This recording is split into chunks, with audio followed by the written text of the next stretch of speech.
am so excited. Hi, I am Angélique Roché, and I'm here for Ace Universe, and I'm here with a very special guest, Mr. Paul Bettany, and we're going to be chatting up with some questions and just, shooting the breeze, right? Like, Just gonna have a chat. a little chat. How are you, sir? It's been a minute. I am really well. It's been so lovely to see that the industry has started back up again, and I feel like we might have a future, and I might be able to keep the kids in shoes and that kind of thing. And so yeah, that's been good. I mean, that's good. I mean, you just had a kid that graduated, so you need all. Yeah, that's Yeah, congrats. yeah, and now that he's off to college, and yeah, so there's all of that. It's big stuff. I mean, the end of summer, I suppose, is going to be moving him into his new, halls of residence and all of that stuff. It's going to be a pretty teary experience. I was about to say it sounds very emotional on your end. And I love that because like you've had such a cool career that we've been able to see both like personally, professionally, whether it's on our Instagram or it's on our screens, like MCU, medieval dance movies, murderous vampires, one of my personal favorites, marriage Oh yeah, scandals, maniacal. We will have a conversation about pre point, but it I is want that conversation. truly one of my favorite movies. And like maniacal intergalactic smugglers, like you've literally played the gambit, and your career spanned across genre and time period. For you, in all of that, and I just want to jump right into it. What do you feel has been some of the most rewarding about the diversity of your career? Well, you know what? Yeah, yeah. I think initially it wasn't particularly rewarding. I think I was sort of coming up as a young actor at a time when everybody was branding themselves, and there were only a few things Mm. that I guess you could only be Daniel Day-Lewis and do everything. You know what I mean? Whereas I kind of always wanted to be a character actor, and I got bored really quickly, and I think it was not particularly helpful not to have a thing, not to have a gimmick that's yours. Um, but now, as I get older, I'm hoping that it's going to pay dividends because I love. I mean, I just love to do different things, and I think people have finally kind of cottoned on to the fact that that's how it's going to be for me in my work. I'm going to do a job, and then I'm going to do the polar opposite, and because I just got a short attention span. Look, I think a lot of us in this industry have a short attention span, and I think the diversity has been pretty amazing. Again, I'm really glad you've done stuff like Priest and Legion, and it's blended into the other work you've done. Kind of piggybacking on what you just said, like, what do you think has been the biggest challenge, though, as you kind of shifted through between these roles in allowing them a chance to breathe? Because most of them have been pretty complex, particularly emotionally on some levels. Yeah, I mean, what's been the most? Well, I think that especially as I was starting out, I guess, I made this film a long time ago called Gangster Number One, and it was kind of like this calling card that I had for a while, and I resisted playing another gangster for forever. I don't think I've ever really done it until I guess Star Wars. Yes, and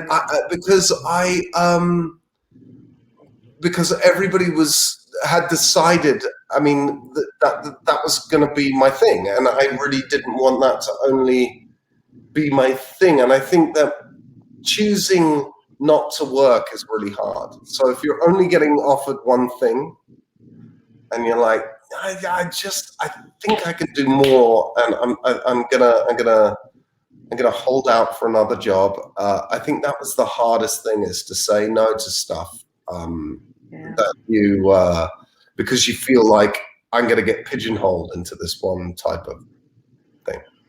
Which is interesting because most of your characters, particularly like A Knight's Tale, are like very standout characters that people like remember and kind of embed in. So I'm sure saying no to all the things that come after those roles can be pretty difficult. But I'm kind of glad you did.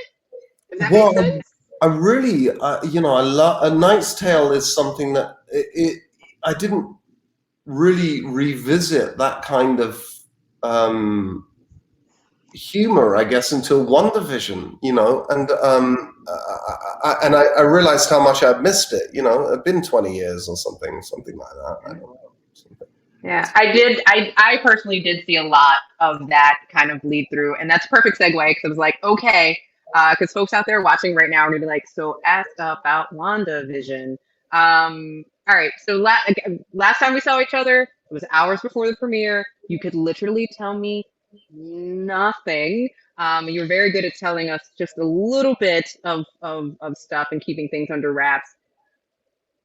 First question out, how does it feel to be able to freely talk about everything that went into this incredible show?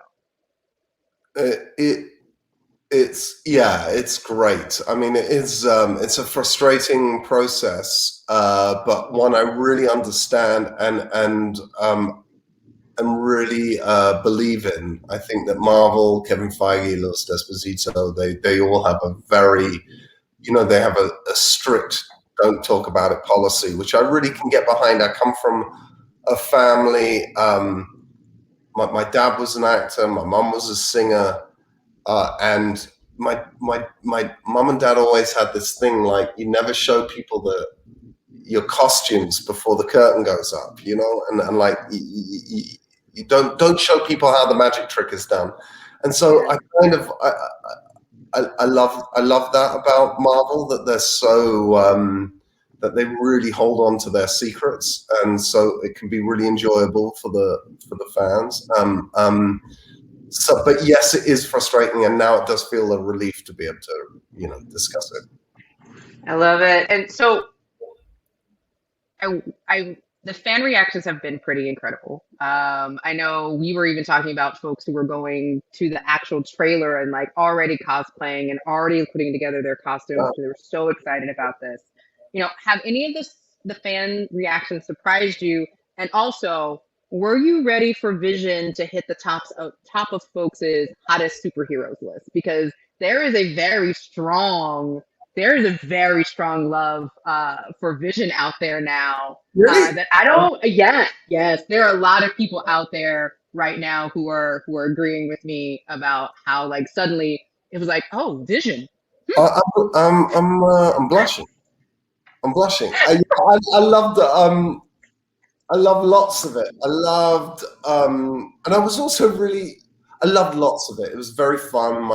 Jack Schaefer and Matt Shakman, the director, and Jack Schaefer, the showrunner, the screenwriter, would send me stuff, and I would be thrilled with, when they got stuff, when the fans were guessing things that were right, and I was also thrilled when they were coming up with whole new ideas we'd never even thought of. That was a pretty good idea, and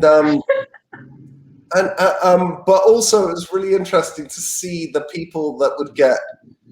There would be people week after week that would like, I knew this was going to happen. I knew this was going to happen. That's so disappointing. And then, if something didn't happen the way that they thought it was going to happen, they'd be like, I can't believe they didn't, go down the idea I had, and you're thinking, well, there's no pleasing some people. Look, fans are 100% like, and that was one of the things I loved, is that fans were 100% invested in Vision. Fans were 100% invested in Wanda and Vision, and they were just so excited to see all of that play out. And now, look, the show has had such incredible reactions. There's 45 Emmy entries, including you. And I won't jinx it by saying what it is. But congratulations on a superhero show. Like, it's a superhero show, but it also was just, it touched intergenerationally. were you expecting that? Like when they approached you for WandaVision, when you're like, oh man, this is going to be the show that hits everybody's hearts. No, This is no, it. no. I mean, I did think it might be a show that would bring a different audience because of all of the genre stuff. And I grew up watching those TV shows on Saturdays and Sundays before church. I mean, after church and before sports, I would watch those reruns were shown on British television. So I grew up on those shows, and I thought that might be a really interesting way of bringing new fans to Marvel. But we always assumed, Lizzie and I think Matt and Jack, that we were kind of the kooky cousin who was gonna, that was gonna be really, there was gonna be, Falcon Winter Soldier, and then there was gonna be us, and it was gonna be weird, and it was gonna be a bit neat, and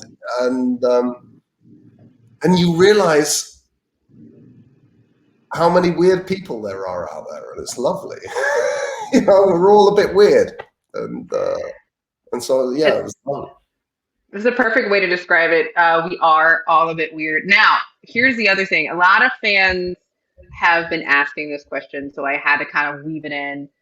Clearly, Vision doesn't need to work out. He was literally built that way. But there was a lot of work into building Vision. And I'm kind of curious for you, both prosthetic-wise, mentally and physically, for these on-screen moments, particularly some of the on-screen moments we got to see that were pretty action-packed, both within MCU movies and in WandaVision, what does your mental and physical preparation look like for basically wearing a skin-tight suit and being a sentient being that's not necessarily human? Right. There is a lot of getting ready. There's me getting ready before the shoot, because you want to fit into the suit, and if you've got a little beer belly, it kind of gives the game away. There's no gift. There's no gift. There's none of that. And so we have so there's that portion of it, but there's also a sort of mental portion, which is that it is incredibly claustrophobic wearing that stuff, so you need to be in a really good place in your head. And I really thought about it doing a TV show, because it was all the time. And whereas with the movies, you would dip in, you do 2 days here, and then maybe 3 days in a row there, and I had noticed that if I had been working in that costume for 5 days straight, I really, really needed out of it by the end of that. Yeah, because I mean, it's a lot. There's this much of your body that is, and even that's painted, right? So there's but literally nothing else open to the air, and it's hot, and you wear a radiator suit that pumps cold water around you, and you travel around with a little bag, and that pumps ice cold water around your body. And so you have to be in a place where you can really stay calm and chill. Because I feel like you needed a playlist. Did you have a playlist to keep your head together for this? I did. I had music, and I would read poems and short stories. I couldn't read long stories, and I couldn't. And I guess I had one time where I flipped out on set, and I just went, I got it. Somebody has to help me get out of the suit, and they pulled it down, and everybody was really lovely, and it's so embarrassing to talk about, because obviously you're getting paid to wear an uncomfortable suit. But after 5 days in a row of just being, encased in this thing, I was like, you got to get off my chest. And I sat there for, 5-10 minutes, just breathing. And then we went back into it, and it was fine. But that was the one time I think I flipped out. I mean, I'm mostly kind of chill. But I mean, that says so much for you because you really have taken this character. Like, one of the coolest things about you and the MCU in general is like you were the first actor to portray two major characters in the Marvel Cinematic Universe. And after 13 years plus, because if you count production and the movies actually coming out, you know, you've had a chance to theoretically take, I mean, from AI to sentient being, some really large evolutionary jumps in character development. Have there been any major highlights for you as a fan, and as an actor, besides, obviously getting used to once you started wearing the Vision suit being encased in prosthetic? Well, that is, I mean, with every evolution that they have always attempted to make the suit easier to wear and the makeup easier to wear. I mean, it attaches underneath your eyebrows. No, it's glued underneath your eyebrows, and so I mean, it's everywhere. You're really committing to doing this thing, and they have always attempted to make it easier and easier and easier, and finally in the last thing in WandaVision, I could always have my ears out, which was amazing because for 10 years I hadn't really been able to hear when I was working, so that was extraordinary. And to finally be able to actually hear the other actors and direction. Yeah. So that was great. But all of it has been fun. I really loved the moment where we first see Vision in human form, because for me it meant that there was a really interesting future that Lizzie and I could play together, and I loved that moment when and there was supposed to be less of it, and I remember we did it, and it was so successful as we were filming it, and everybody was like, "God, it's really fun to have Vision look like a human for a minute," and I think it really worked. So we extended it out into the streets in Edinburgh, and I loved that moment because I thought, there's something that we could really do with Vision in the future, Yeah, and I think that was a lot of fans' favorite moment, because that's also the moment they fell in love with Wanda and Vision right. as a couple, as a thing, and it's just so amazing because again, from Jarvis to Vision to Visions, your role has continued to evolve and has been so complex. In going into this though, and going into WandaVision, none of us knew about White Vision. But what was your kind of process in being like, okay, I'm an AI, I'm a voice, I'm going to send this voiceover in. Oh, okay, I'm a sentient being. There's an infinity stone in my head, and then, oh wait, there's two of me, and one of them knows nothing Right. about everything that you kind of, because your character evolution goes from really trying to be more human.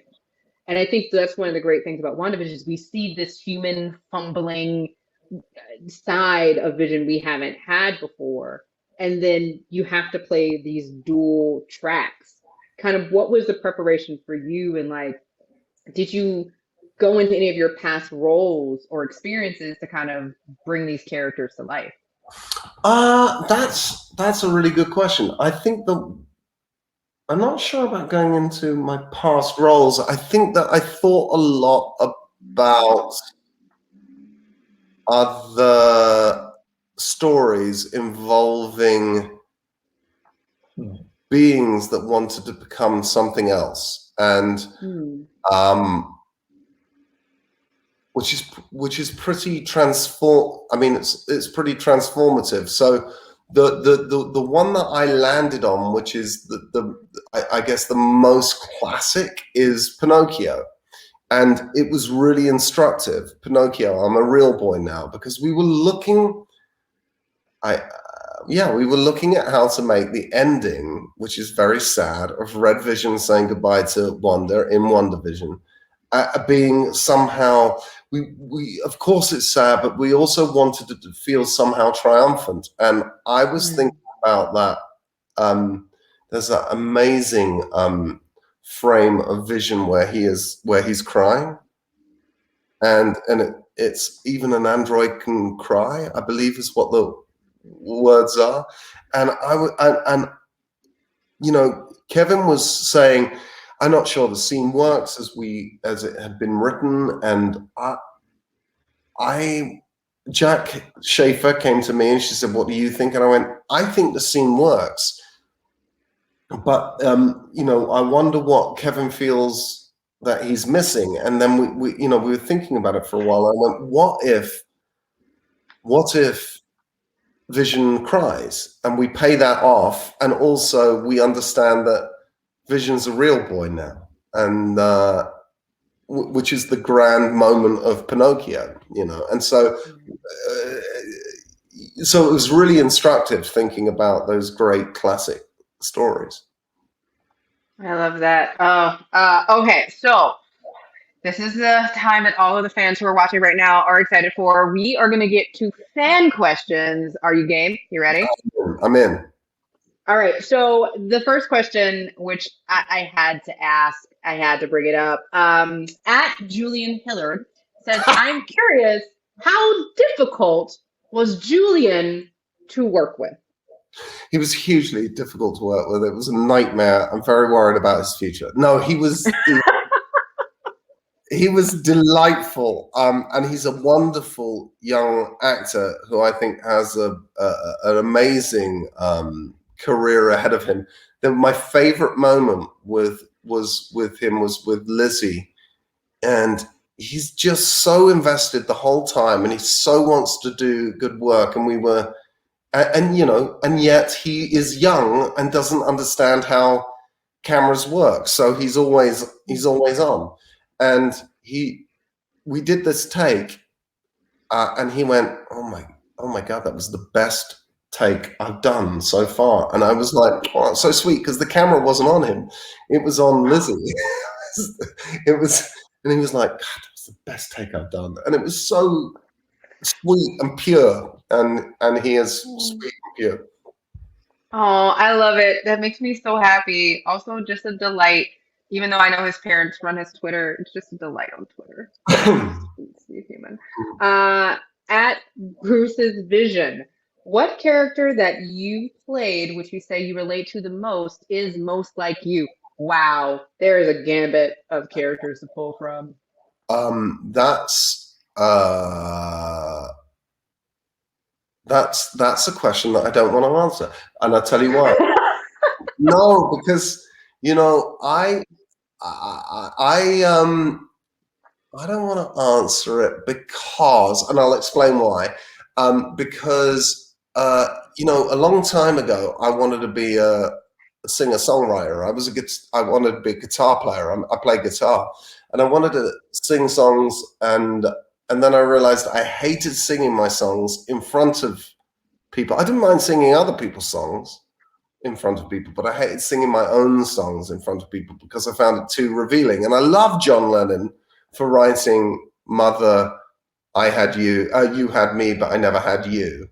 But it's so, you really know who John Lennon is when and it's so revealing. And I really like the fact that I can play lots of different characters and people can go, I bet he's really like that. And they don't actually know. So you don't want to give it away because it's really Dryden Voss. It's cool. It's fun. I get it. You don't want people to think you're an intergalactic smuggler who just murdered people for fun. I understand. That's the one. Dryden Voss. Oh man. Also, Mars Bar Bell, what type of media, music, books, movie, or etc. do you consume to get into character? Well, that is a great question, and it changes every time, and sometimes I really will be listening to lots of music as I prepare and throughout the day and before scenes, and sometimes I won't, and sometimes it's about reading. Well, I just made this show with Claire Foy called A Very English Scandal. No, Mm-hmm. I didn't. I made a show called A Very British Scandal. And Yes, because these are two different things. yeah, I two have different. learned. I made a show called A Very British Scandal, and in that I played a character, and there was a particular novel that I found really useful, and it was the Patrick Melrose novels, but it was the Patrick Melrose's father in those novels, and I remembered it, and I was thinking, God, I think he would be a really. So I reread the Patrick Melrose novels in order to inform that character. Nice. See, I feel like there's. Oh, do you like? I also have to know. Do you just have like a go-to song that's just your favorite song to get you just hyped? Yeah, again, it would really depend on the on I mean, right now I'm not working and I'm obsessed with Love Train, the OJ's Love Train, and I listen to it every day, but that's my go-to song right now. I'm just envisioning you dancing around the house to Love Train, and There's a it's lot of great. Great. Vision is daddy. See, I told you. I told you. What was your favorite Vision era? Age of Ultron, Civil War, Infinity War, or WandaVision? you know what? I gotta say WandaVision because we got to cover so much ground in it. I've loved them all. It's been such a great journey, and but WandaVision holds a special place in my heart right now. I can see that. All right, all right. I did not get the name for this one, but I didn't want to forget it. But I really liked the question. Based on the experience you've gained throughout your career, is there a past role you would have approached differently based on what you know now? Oh Yeah, man. and sorry guys, I'm reading all of your questions backwards, but here we are. We're getting them out. There are so many things that I would have approached differently, and not just things in my career, but yes.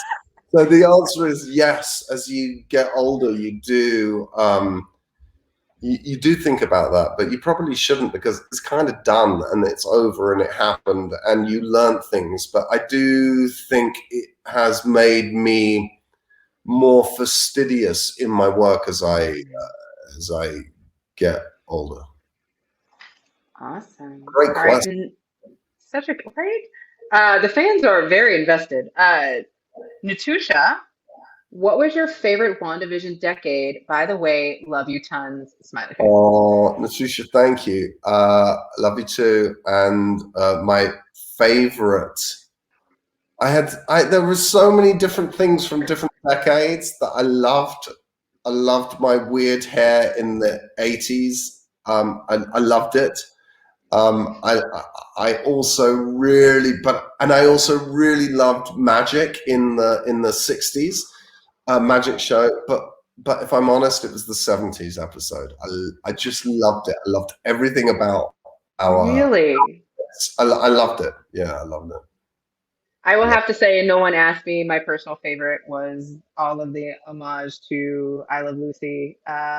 It Oh, was so delightful good. for me. So, we had so much. I'm so good. Just the laughter and the type of humor was fantastic. Um, at Randa Panda 1022, how many pairs of sunglasses do you own? Oh, Randa Panda.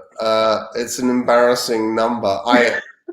It's such an embarrassing number that I actually don't know, but I would put it in the region of 30 pairs of sunglasses. I mean, for people who collect sneakers, I feel like 30 is not a big number. Okay, good. Now here's the question, the follow-up. Do each of these sunglasses have personalities?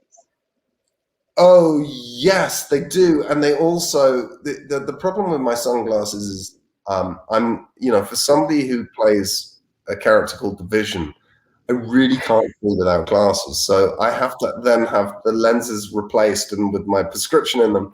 So it's a very lengthy process. So they have different. They definitely have different personalities, and it's very dependent on how I am feeling that day and what I'm wearing.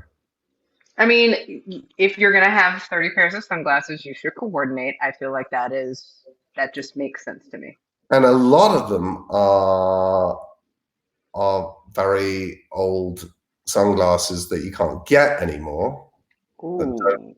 don't really exist anymore unless you shop around in like weird nerdy antique sunglasses places like I do. But then there's also a really great company, and this is my secret. I don't know why I'm giving it away, because I don't get any dough from these people, but I'm just going to give it away. They're called LGR. And they're Now Italian fans, company, and it's gonna they make be beautiful sunglasses. now they're just gonna be an influx on that site now. Yeah, They should send you a thank you letter. I hope I get a And, thank you letter. I hope I do. right, so Vision Pops, you've been super active on Instagram recently. What's your favorite part of being on Instagram? Oh, that's a great question. I have been super active on it. I've realized I was always kind of fumbling around and trying to figure out, how do you do Instagram? I'm not sure I want to talk to all of these people at the same time. And then you realize the more you are yourself, and the more that you kind of just, like, in the same way I would text my mates a picture of, like, you doing whatever, the more people kind of engage with it, and it's quite nice. And you're able to have this. All of my friends are on it too, and I know who all of my friends are, and you're able to say hi and chat to all of your friends at the same time, as long as you don't say anything too, you know, repulsive. And then people kind of engage with you, and sometimes it's really surprising, and sometimes it's lovely. It's lovely, and it doesn't really. I thought it would take a lot of effort. I was like, how do these? But the less that you care about it, the better. Like, if you look like an idiot, you make a fool of yourself. It turns out people kind of love it. I mean, folks truly love the Meta Vision picture and the recent sunscreen incident. Yes, yes, I had a sunscreen incident with my children, who I asked to put sunscreen on my back, and they drew it in the shape of a part of the human anatomy that you usually find only exclusively on men. I'll leave it there in case there are any. Yeah, no, I mean, I'm sure they can Google. So This is the problem with having I've got a 17-year-old boy and a 23-year-old boy, and that's mayhem. And I have a 10-year-old daughter, but the boys are mayhem right now. they're the perfect age for it. So Ruari Burt, I hope I didn't butcher your name. Did you find it very challenging going from a role that required just your voice, Jarvis, to a role that requires a more physical presence and hours in makeup? I think this kind of hits on what we were talking about earlier, but what was that transition for you? It was it was a lot, but it was also really flattering. I mean, I really began this not knowing what would happen, and I just got called up by a mate who was directing a movie, who said, "Would you like to be the voice of Iron Man's suit?" And I was like, "Yeah, sure, I'll do that." And it was really so I had no idea, and nor did they. So I was really flattered. Everybody got along so well, and we would have so much fun. My time in the studio, doing stuff, and we'd make each other laugh. And I think in the end, people, Kevin was like, maybe it'd be nice to have him on set. And that was sort of, I think that coupled with you know, the decision to, you know, make me, you know, to say, oh, well, let's bring Vision in. And then I think maybe they kind of figured out, well, maybe Paul could be Vision. And it was, yeah, I was really flattered. So all of any difficulty in that was mitigated by the fact that I was just really chuffed to be there on set, actually making the movies. Oh, I love it. All right. So Vish Become Human, not Marvel related. I've seen that on your Instagram. You sometimes post what you're currently listening to. We hit this, but unless you, right now it's Love Train by the OJs. But that's your go-to. But wait, I was wrong. What is your go-to if you were to go out on a night drive? This is a very complicated question. It's complex because I think it really changes whether you're in a city or whether you're, you know, in a desert or like if I'm out of town, I would say that a great song to be driving, okay, so I'm in the desert and I really want to listen to the whole of Joshua Tree, U2's Joshua Tree. I want that. I want to be driving through deserty landscape listening to Joshua Tree. But then if I'm in the city, I got a whole kind of and dependent on my mood, I've got a whole kind of Radiohead / Stevie Wonder decision to make. Like Songs in the Key of Life, driving back into New York City as the sun is going down is the best. It's one of the albums I have on vinyl, and I managed to find the deluxe with the 45. I got it too. It's so good. It's just the inside jacket. Anyway, yes. Oh, that is perfect, and as is you know, is a masterpiece of masterpiece. Is yes. Yeah. Oh man. All right, we could talk about music all day. All right. What was your reaction when you read the line about grief for about grief for WandaVision, and did you anticipate everyone having such a healing of sorts upon hearing it after that episode aired? It was a pretty powerful line. There's a complicated answer to this question. That line existed in a very nascent form, and again, Jack Schaefer, who was our writer and ran a room of amazing writers. We were workshopping that line for months because it wasn't quite doing the thing that, like, she came to me and said, "What do you think?" And I said, "Well, it depends what we're trying to do and what are we really trying to do." So we discussed that, and then there was a rewrite on it. I said, I think he should give her great advice that doesn't come across as preachy, and I think that it should come from an ingenue robot, and it should be about how there must be a biological imperative to feeling grief. And so we worked on it. The writer of the episode worked on it. Jack Schaefer worked on it. They would come back to me, and then it was it's really a microcosm of how that whole show worked, in that there was no ego at all. And actually, Jack Schaefer's assistant came in, and she said, because the line went,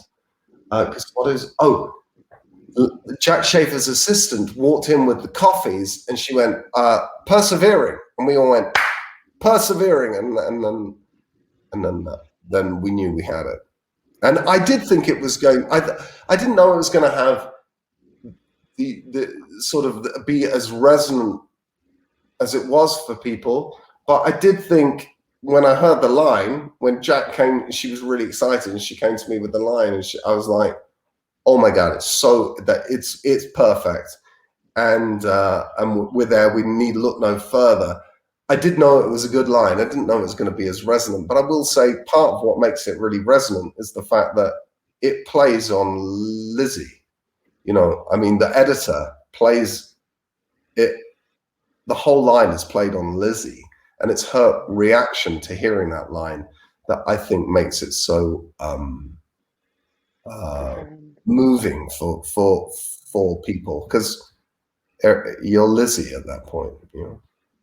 Yeah, I think a lot of the fans were transported into really being in that moment. Like, and again, kudos to the writing room and kudos to everybody on the team because the writing on that show was just It's a great writers' room full of amazingly gifted, talented people who worked tirelessly, and again, without ego. Nobody had best idea won every time. It was really lovely to be a part of.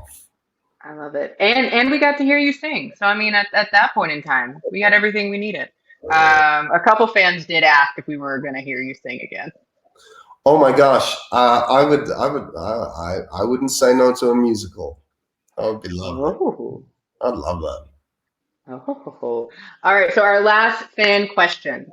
In Yes. WandaVision, we get to see a look into Vision's core memories. Is there a memory or moment that you'll remember from filming that you would consider part of your core memories? Um. Okay. The first and therefore probably the most honest thing that I can say is watching. I had just finished work on WandaVision, and I stayed for an extra day, and I wanted to see Lizzie finish, and she finished, and it's the last shot of the movie where she is, you know, sat there cross-legged, and I was so proud of her. She really. She works so tirelessly and so fastidiously, and she's so lovely to work with. She's such a lovely person, and you know, we go back now, you know, and seeing her finish. It's her show. I mean, it really is. It's her show, and it's about her grief, and she shouldered that show, and she led that show. And watching her finish. I had little party poppers for her, so that when she came off, because there was no wrap party because it was COVID. So I just fired some streamers at her from afar, and it was I was just really proud of my mate, really, and so that's my honest answer. I love that so much. Easy And rapping. oh, yeah, and y'all are just, I mean, again, congratulations. I think so many people found so much in that show. Whether it was you just really love the decades and you really love classic television to you emotionally attached to the love and the grief and or you just like the fact that it was still a superhero show. It was just so it was really, really amazing and you could tell the time and intention that went into it. So now I'm gonna ask, what are you working on now? What can you tell us about? I am not going to ask about anything in specific because I deal in not getting people in trouble with their NDAs. But that being said, you know, what can you tell folks about that you're currently working on, and where can folks see you next? Well, I touched on it slightly earlier. I just finished work on a thing called A Very British Scandal, which is also starring Claire Foy, and it is about a really, really, really messy divorce between two aristocrats in the 60s in Great Britain. So that's what I've been doing, and the future. Otherwise, that, you know, there's the crystal ball is beginning to get less cloudy. So next time we talk, maybe I'll have something more concrete to say about future. Very nicely played. And so I think my last question that I'm going to ask, do you have a dream role or anything that you would want to write, produce, or direct that you would want to do independently in the future? Well, that's yes. I mean, I don't know that I have a dream role because I kind of don't. I don't. I don't think like that. I think, like we were speaking about earlier, I'm quite reactive, like to the last thing that I did. I mean, I guess, like, Vision is so warm and decent that I felt compelled to go and play this cold bastard aristocrat in Britain. Um, and so I don't really think like that, but I've written a thing with my friend that I would really, which is kind of takes place during the pandemic, and it's kind of a romantic comedy, but seen through the eyes of a kid, and I really like it. I'm hoping that we get. I'll be in it, but I'm hoping that we get to produce it and make it happen. And would love for that to happen. That would be amazing. All right. So that was it for our fan questions and it for my questions. Thank you so much, Paul. It's always great to talk to you. So thank you so much. And make sure you're staying tuned for all the cool stuff that's coming from Ace Universe down the road. Thanks, y'all. Love you. All right. Thank you. Bye.